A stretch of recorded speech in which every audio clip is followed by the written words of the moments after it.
आज एकादशी भी है और हमारे भगवान शंकर की तो शिव भक्ति में सब कुछ समाया। तुलसी बाबा जी की वाणी में 5 रत्न हैं।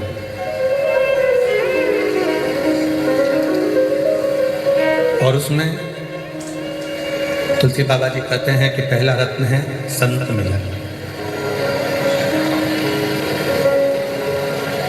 दूसरे नंबर का रत्न है हरि कथा, तीसरे नंबर का रत्न है दया, चौथे नंबर का रत्न है धर्म और 5वें नंबर का रत्न है उपकार। और शिव महापुराण की कथा में ये 5 रत्न का दर्शन होता है।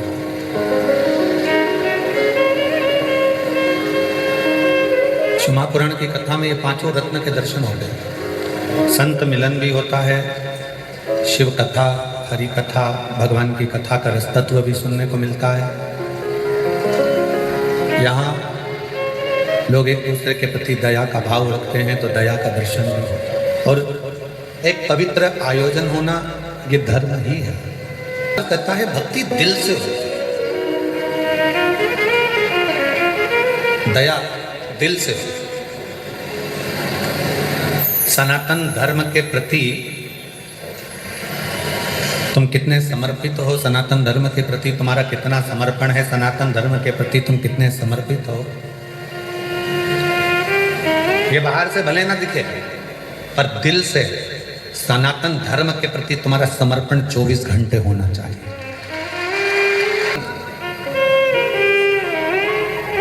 शिवनिंदा सुनो भी नहीं, ना शिवनिंदा करो ना शिवनिंदा सुनो। शंकर का जो भक्त होता है, शिव का जो भक्त होता है, शंकर की आराधना करने वाला जो होता है, शिव की आराधना करने वाला जो होता है, वो शंकर की ना निंदा करता है और ना निंदा सुनता है।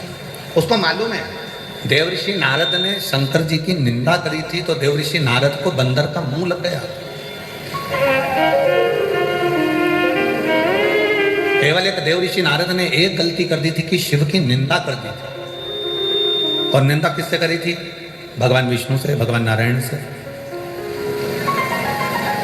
नारद जी ने भगवान शंकर की निंदा करी तो नारद जी को बंदर का मुख लगा और भगवान विष्णु ने शिव जी की निंदा सुन ली, इसलिए उनको घोड़े का मुंह लगा। घोड़े का मुख लगा ही इसलिए क्योंकि शिव ने निंदा सुन ली गई। कितने पुण्यभागी हो आप सब। त्रिवेणी के संगम पर बैठकर 144 वर्ष के बाद में जो ये पवित्र महाकुंभ आया है, इस कुंभ के अवसर पर आप यहाँ बैठकर ना तो शंकर की निंदा कर रहे हो और ना शंकर की निंदा सुन रहे हो। इस कुंभ के मेले में त्रिवेणी के घाट पर संगम में बैठकर संतों के सानिध्य में आप शंकर भगवान का गुणगान सुन रहे हो।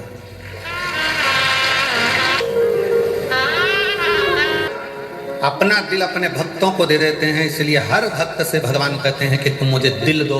कल कथा में कहा था विश्वास रखो, हृदय से प्रेम से चित्त लगाकर कथा श्रवण करो। प्रयागराज की भूमि पर आए हो और जब आपका विश्वास, आपका दृढ़ता, आपका भरोसा मूल होगा, जब आपका विश्वास मूल होगा तो भगवान मिलेगा। भगवान तुम्हारे एक लोटे जल का भी भूखा नहीं। तुम यह मत सोचना कि एक लोटे जल का तुम नहीं चढ़ाओगी तो भगवान तुम्हारा काम नहीं करेंगे। वो एक लोटे जल का भी भूखा नहीं है। वो एक लोटा जल क्यों बुलाता है? क्या मेरे भगवान कृष्ण को सुदामा की याद नहीं आई थी? क्या भगवान कृष्ण सुदामा को नहीं जानते थे? क्या भगवान कृष्ण सुदामा का दर्द नहीं मिटा सकते थे? क्या भगवान कृष्ण सुदामा के दुख को समाप्त नहीं कर सकते थे? पर भगवान कृष्ण ने सुदामा का दुख कब मिटाया? जब सुदामा तंदूल लेकर आए। भगवान सुदामा का दर्द मिटा सकते थे, भगवान सुदामा का दुख मिटा सकते थे, पर भगवान ने सुदामा का दर्द और दुख जब मिटाया जब वो तंदूल लेकर आया।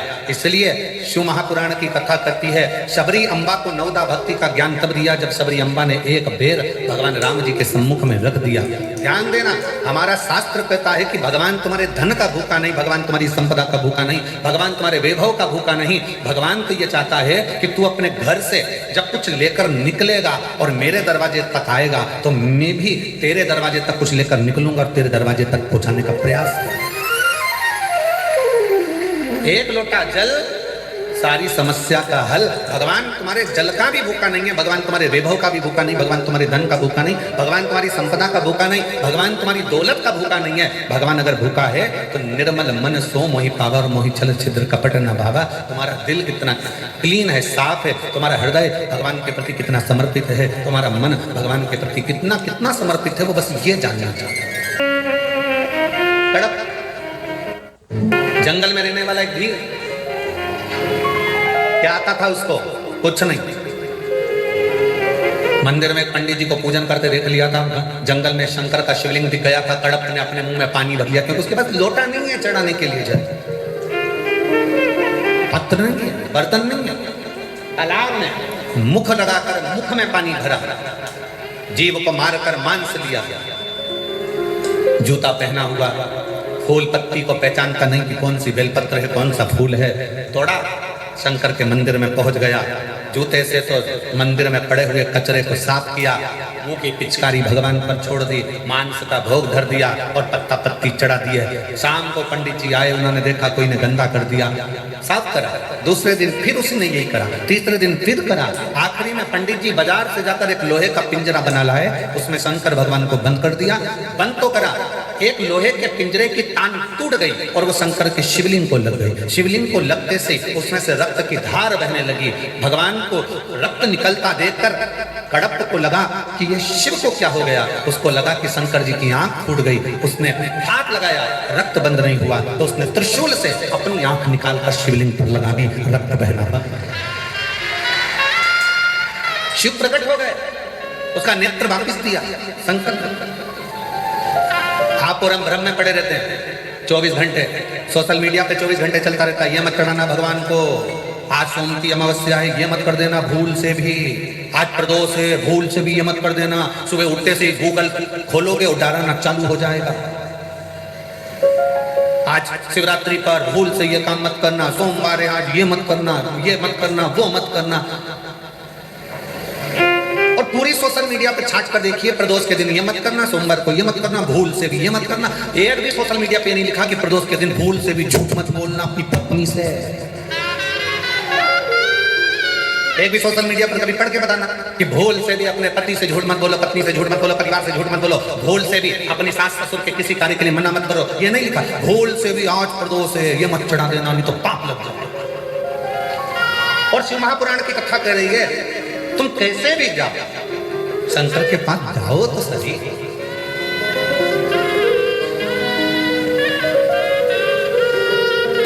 जो फूल किसी देवता पे नहीं चढ़ते वो मेरे शंकर जी पे चढ़ जाते हैं। 33 कोटि देवताओं में से किसी एक देवता का नाम लिखकर बता दो कि किसी देवता को राख चढ़ती हो, भस्म चढ़ती हो, चिता भस्म चढ़ती हो। किसी एक देवता का नाम बता दो, कोई देवता नहीं जो चिता भस्म को धारण करते हो। केवल एक शंकर भगवान प्रेरणा देते हैं कि तेरे पास में अगर एक लोटा जल नहीं है, तेरे पास में एक बेलपत्र नहीं है, तेरे पास में एक पुष्प भी नहीं है, तो तेरे घर में कोई भस्म भी पड़ी हो, वो भस्म भी अगर मुझे चढ़ा देगा तो भी मैं प्रसन्न होकर तुझे वर ही दूंगा, मैं तुझे वर प्रदान करूंगा। मैं तुझे कभी भी, शंकर भगवान अपने भक्त पर कभी रुद्र अपना क्रोध नहीं दिखाता। कोई तुमसे कहते भगवान को ये मत चढ़ाना नहीं तो पाप दे जाएंगे, भगवान शंकर को ये मत चढ़ाना, शिव जी को दोपहर में पानी मत चढ़ाना, शंकर भगवान को शाम को मत चढ़ाना, शंकर भगवान को सुबह मत चढ़ाना, तुम ये मत चढ़ाना। शंकर भगवान, शिव महापुराण की कथा कहती है पहले के समय में सारे देवताओं के मंदिर में कपाट होता था, सारे देवताओं के मंदिर में पट होता था, सारे देवताओं के मंदिर में दरवाजा होता था। केवल एक देवाधिदेव महादेव ऐसे हैं जो कैलाश पर रहते हैं, तो ना कैलाश पर दरवाजा है ना शंकर के दरवाजे पर दरवाजा है, वो तो अलमस्त होकर वीराने में बैठता है।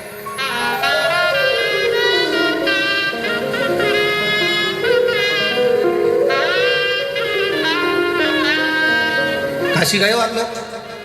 हाथ उठाओ, कौन कौन गया काशी? मणिकर्णिका गए हो? हाथ उठाओ जल्दी गए हो? ठीक है। मणिकर्णिका पे ताले लगते हैं क्या? जम के बोलो जरा। शमशान में ताला लगता है, महाशमशान में नहीं।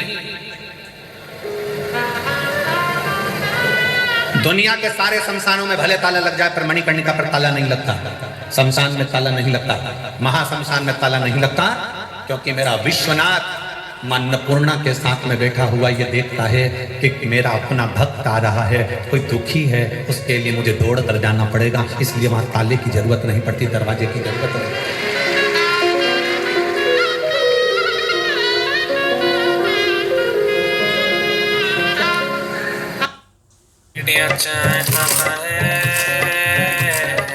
इंडिया बड़े, कोई कहता है कि राम बड़े, कोई कहे कृष्ण बड़े, कोई के शंकर बड़े, पर शिव महापुराण की कथा कहती है कि तीनों देवता एक हैं। भगवान विष्णु में, भगवान शंकर में, भगवान ब्रह्मा में कोई भेद नहीं है, हमारे देवताओं में कोई भेद नहीं है। परंतु लड़के लड़ लिए, झगड़ लिए, नवयुवक बेटे थे, आपस में झगड़े। उसने कहा तू राम को भजता है, तू कृष्ण को भजता है, तू शंकर को भजता है, आज देखते हैं कि कौन का भगवान पहले आता है, और पुकारो।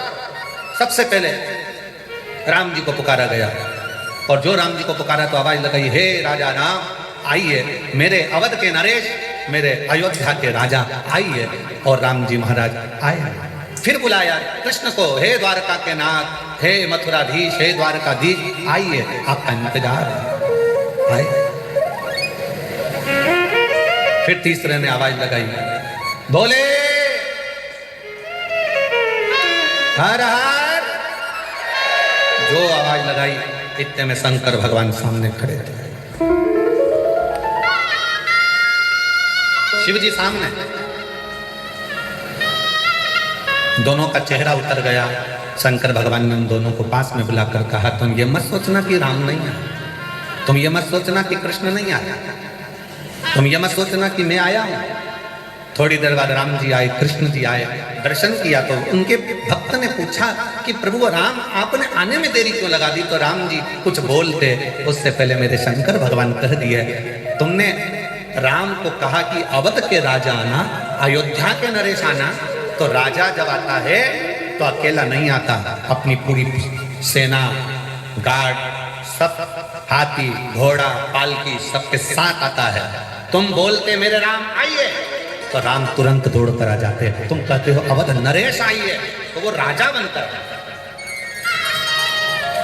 तुम कहते हो कृष्ण द्वारका नाथ आइए, तुम कहते हे मेरे कन्वा, हे मेरे गोपाला, हे मेरे कृष्ण आओ, कृष्ण दौड़ कर आते। पर तुम कहे कि द्वारका नाथ आइए तो द्वारका नाथ तो पालकी लेकर, घोड़े लेकर, हाथी लेकर राजा बनकर आएंगे।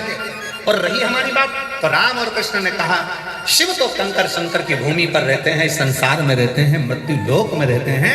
जैसे ही उनको पुकारा जाता है, हर हर महादेव कहा जाता है, वैसे ही शंकर सामने आकर प्रकट हो जाते हैं। वो ये नहीं देखते कि तुमने क्या भजा, कैसे भजा, क्या करा, क्या नहीं करा।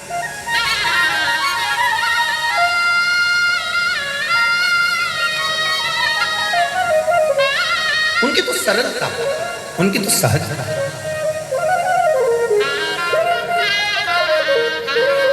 कितना सरल है शिव, जरा विचार करिएगा। एक गांव का व्यक्ति गाय भैंस चराता था और उसको रास्ते में गुरुजी मिले, और गुरुजी मिले तो गुरुजी ने कहा, दिन भर भैंस चराता रहता है, दिन भर काम में लगा रहता है, चल आज मैं तुझको गुरु मंत्र देता हूँ, इस मंत्र का जाप करना। 15 दिन के बाद आकर पूछूंगा, मंत्र याद हो जाना चाहिए, नहीं तो काट के फेंक दूंगा। गुरुजी बोले। अब जरूर डर गया, गुरुजी ने मंत्र दे दिया और मंत्र दिया ओम नमः शिवाय। कौन सा मंत्र दिया? जम के बोलो जरा, जम के, ओम नमः शिवाय। अब इसको मंत्र मिल गया। मंत्र मिलने के बाद इसने जपना प्रारंभ कर दिया, ओम नमः शिवाय, ओम नमः शिवाय, ओम नमः शिवाय, ओम नमः शिवाय, ओम नमः शिवाय, ओम नमः शिवाय। पत्नी खाना दे तो खाए नहीं के भूल गया तो ओम नमः शिवाय, ओम नमः शिवाय, ओम नमः शिवाय। पानी भी नहीं पिए, खाए भी नहीं। 4 दिन बाद भैंस चराने जा रहा था, पानी प्यास लगी, 4 दिन से नहीं पिया, पीने के लिए रुका, भैंस आगे निकल गई। एक लड़का दौड़ कर आया, हे भैया वो तेरी भैंस जाए। वो दौड़ कर गया, भैंस पकड़ी, भैंस तो पकड़ी, हाँपने के चक्कर में मंत्र भूल गया, मंत्र भूल गया। जिसने भैंस बताई थी उसी के पास पहुंच गया। क्यों भैया, तुझे याद है मैं कौन सा मंत्र बोल रहा था? हाँ मेरे स्मरण में है। तू बोल रहा था ओम, हाँ ऐसे ही था, बस बता दे भैया कौन सा था, मेरा गुरु मुझे काट कर फेंक देगा, बता। तो कहा ओम ओम ओम भेज जाए, ओम भेज जाए, ओम भेज जाए, ओम भेज जाए। जपता जाए, जपता जाए। एक दिन शंकर भगवान पार्वती जी से बोले, पार्वती तूने मेरे कितने नाम सुने, तूने मेरे कितने नाम सुने? कहती हैं आपके तो सहस्त्र हजारों नाम है प्रभु। पार्वती जी से शिव जी ने कहा, ये गाय भैंस चराने वाला जा रहा है ना, इससे पूछ ये किसका नाम ले रहा है। पार्वती जी बोली अब भी कुछ क्या थे। पार्वती जी ने एक सुंदर ब्राह्मणी का रूप लिया और उसके सामने जाकर खड़ी हो गई। खड़ी होते से पार्वती जी ने पूछा क्यों रे भैया तू ये किसका नाम ले रहा है। उसने मन में विचार कर अगर इससे बात करने में लग गया और मंत्र भूल गया तो ये तो अपनी पहचान वाली भी नहीं दिख रही, बताएगी भी नहीं, इसलिए उसने मुंह इधर कर लिया।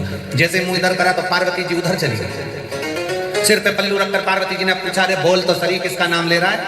उसने कहा तेरे से फालतू बात कौन करे, इधर। अब इधर मुंह करा तो पार्वती जी उधर चली गई। अरे एक बार तो बोल नाम किसका ले रहा है। अब इसको आ गया गुस्सा, जा तेरे खसम का ले रहा है। जो पार्वती जी सुनी शिव जी के पास आ गई। भोलेनाथ जी ने पूछा पूछिए किसका नाम ले रहा हो। मेरे खसम का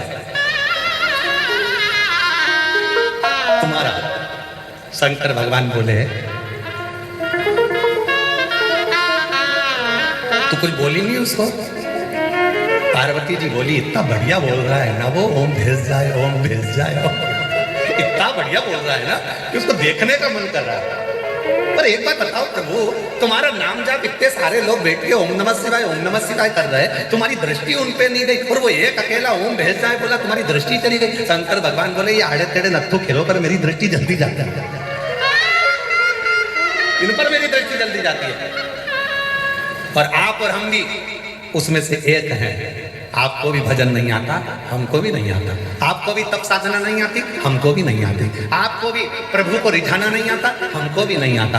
आप और हम तो बस भगवान के नाम का उच्चारण करते रहते हैं, श्री शिवाय नमस्तुभ्यं। क्यों नहीं दे तो दुनिया के लोग श्री शिवाय नमस्तुभ्यं ये विद्येश्वर संहिता का लिखा हुआ ऐसा मंत्र सम्मुख में आ गया कि जैसे ही लोगों ने बोलना चालू करा और शंकर जी का ध्यान चले गया कि इसने कुछ बोला, इसने कुछ बोला और उसका फल एक पत्र है।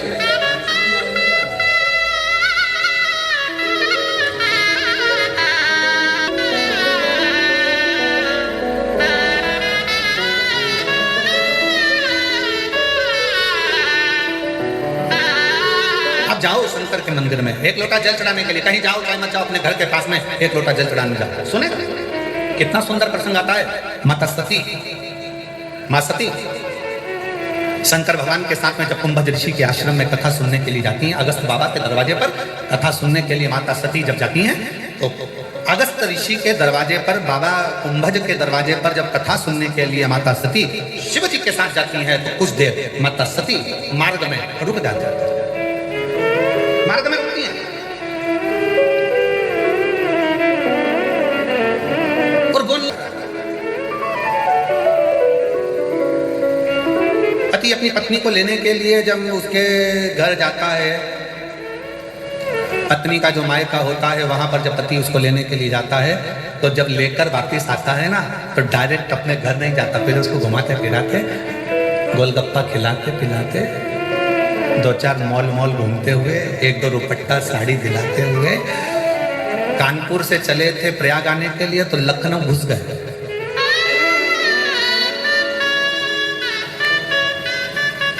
पत्नी बोल रही है घर पे मम्मी पापा इंतजार कर रहे होंगे, उनको तो फोन कर दो। उनको ये थोड़ी ना मालूम है कि अभी अपन निकले कि नहीं निकले, वो तो समझेंगे अभी निकले चल अपन कानपुर घूम के आते, लखनऊ घूम के आते, थोड़ा प्रयाग घूमकर फिर चल जाते। शंकर भगवान माता सती को लेकर पहुंचे एक स्थान पर, भगवान शिव सती के साथ बैठे।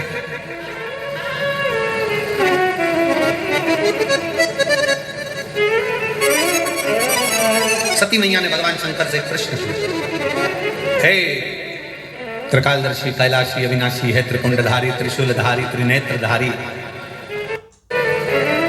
मेरा एक विनय है, आप सिखाएंगे? शंकर भगवान ने पूछा बोलो क्या विनय? सती मैया ने कहा कि मैं आपसे पूछना चाहती हूँ कि आपके मस्तक पर जो गंगा विराजमान है, जो आपके मस्तक पर गंगा विराजमान है, वो गंगा निरंतर बह रही है, निरंतर बह रही है।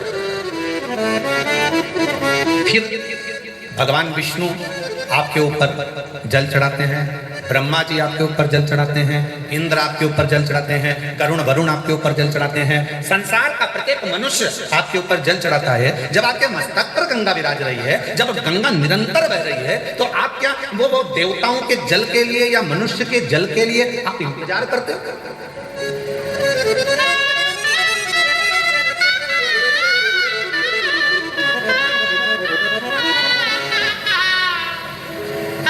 भगवान शिव मुस्कुराए।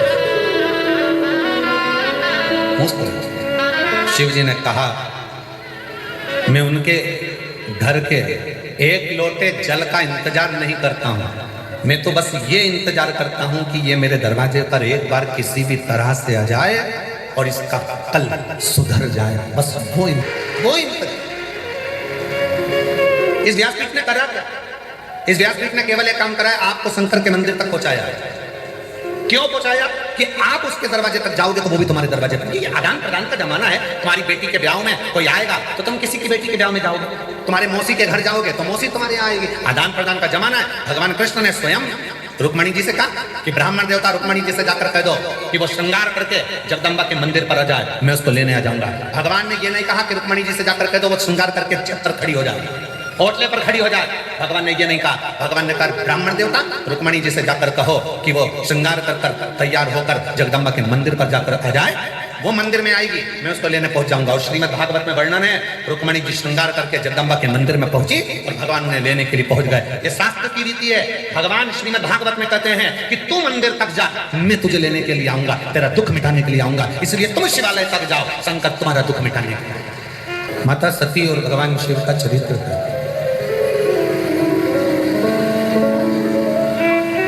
सती और शिव जी का संवाद है कि है सती, अगर कोई मेरे मंदिर तक, मेरे दरवाजे तक, मेरे द्वार तक जल चढ़ाने के लिए आ रहा है तो मैं ये चाहता हूं कि उसका कल्याण हो, इसलिए मैं उसको खींच कर अपने दरवाजे तक बुलाता हूं।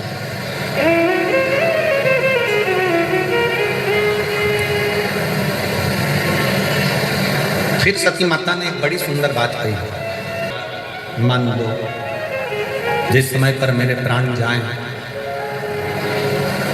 और मेरे शरीर जब छूटे, मेरे प्राण जब छूटे,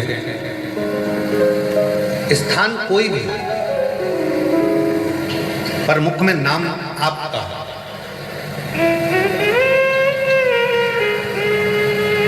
एक वो लाइन आप लोग गुनगुनाते रहते हो, इतना तो करना स्वामी जब प्राण तन से निकले। गंगा जी का तट हो, यमुना का बंसी बट और मेरा सांवरा। शिव महापुराण की कथा कहती है, शंकर भगवान का चरित्र कहता है, मां सती ने भगवान शिव जी से कहा, जब मेरे प्राण छूटे, स्थान कोई भी हो, कोई जगह हो, बस नाम तुम्हारा। शिव जी ने कहा कि तुम मेरे नाम का उच्चारण नहीं, तुम मेरे लिए ही अपने प्राणों को त्याग दो, स्वयं मेरे लिए तेरे प्राण छूटेंगे सती।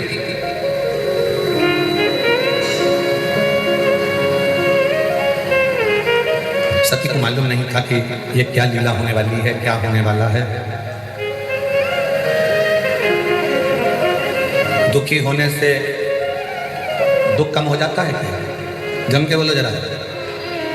अगर दुख आ गया, तकलीफ आ गई और दुख तुम्हारे पास में आ गया तो तुम दुखी रहोगे, मुंह उदास कर कर रहोगे, बड़े दुख में दिखोगे, तो क्या सुखी हो जाओगे? जम के बोलिए नहीं। मलेरिया हो गया, कैसे होता है? मलेरिया कैसे होता है? मच्छर के काटने से। जम के बोलो तो तुम्हें मालूम है तो भी नहीं बोलते। मलेरिया कैसे होता है? मच्छर के काटने से। अब मलेरिया हो गया तो डॉक्टर के पास जाओगे कि मच्छर के पास जाओगे? जम के बोलो जरा। डॉक्टर के पास। ठीक है। मुझे क्यों काटा? इतनी हिम्मत तेरी कि तुम मुझे काटे?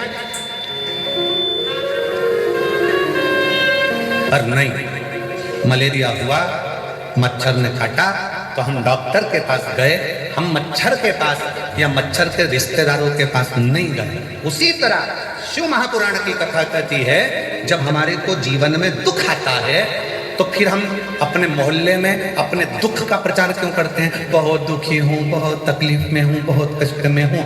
मलेरिया हुआ तो डॉक्टर के पास गए हो, मच्छर काटा तो डॉक्टर के पास गए हो, तो दुख आने पर सबके पास क्यों जाए? अगर दुख आने पर वो डॉक्टर के पास जाओ जो शंकर है।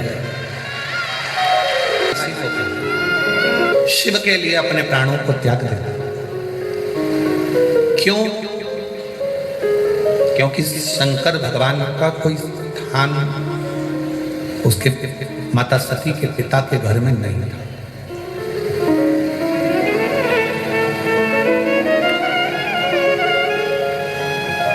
दक्ष प्रजापति के यज्ञ में शंकर भगवान का स्थान नहीं था, इसलिए पूरा यज्ञ विध्वंस हो गया।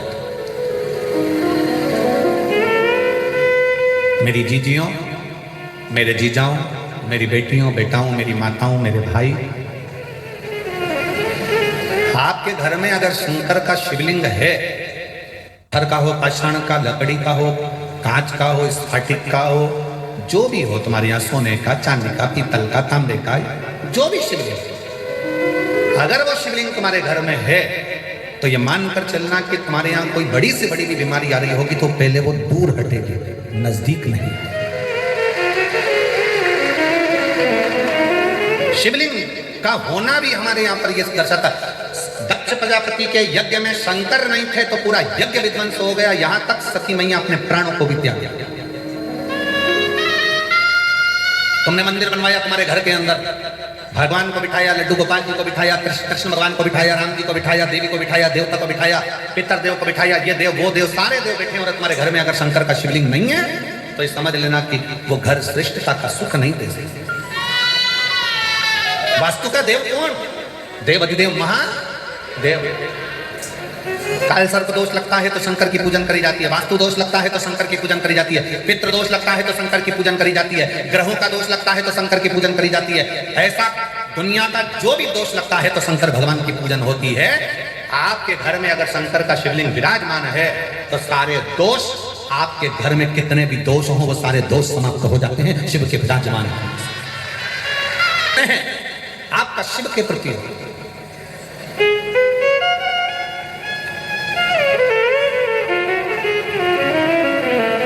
सती मैया के पिताजी ने यज्ञ करा, दक्ष प्रजापति ने, शंकर का कोई स्थान नहीं रखा। शिव का स्थान तुम्हारे घर में होना चाहिए, शिवलिंग तुम्हारे घर में होना चाहिए। और हमने एक बात और कही थी, आपको स्मरण में होगा, अपने घर के दरवाजे पर लिख दो श्री शिवाय नमस्तुभ्यम, मतलब ये घर शंकर का है। क्या कहती है सती मैया? शिव के लिए अपने प्राणों को त्याग देती। जहां शंकर भगवान का स्थान नहीं, वो किस काम का?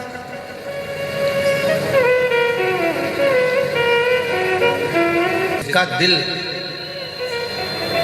शंकर भगवान की कथा में खुल जाता है, फिर उसको अटैक नहीं आता। शिव कथा कहती है भगवान शंकर के लिए अपने प्राणों को त्याग दिया, पार्वती के रूप में आ गई, शिव के साथ में मंगल विवाह भी हो गया, समय भी आया।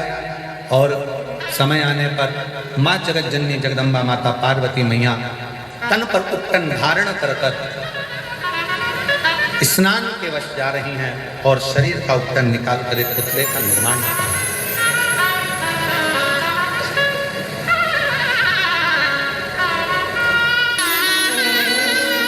और उस पढ़ाई के साथ में बच्चों को संस्कारवान भी बना, अच्छा संस्कार भी। माता पार्वती जी ने भगवान श्री गणेश जी महाराज का प्राकट्य करा है। भगवान विनायक द्वार पर आकर सेवा करे। श्री शंकर भगवान ने शीश काटा क्योंकि वर दिया था गजासुर को वर दिया था कि तेरा शीश मैं अपने पुत्र के धड़ पर लगाऊंगा और तुझे अपना बेटे का पद देकर तेरे शीश की पूजन करूंगा।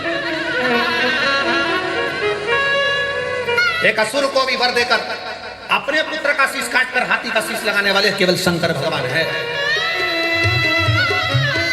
और गजासुर के शीश को भगवान शंकर ने अपने पुत्र के धड़ पर लगाया। बुद्धि के देव भगवान श्री गणेश जी महाराज का प्राकट्य हुआ। जो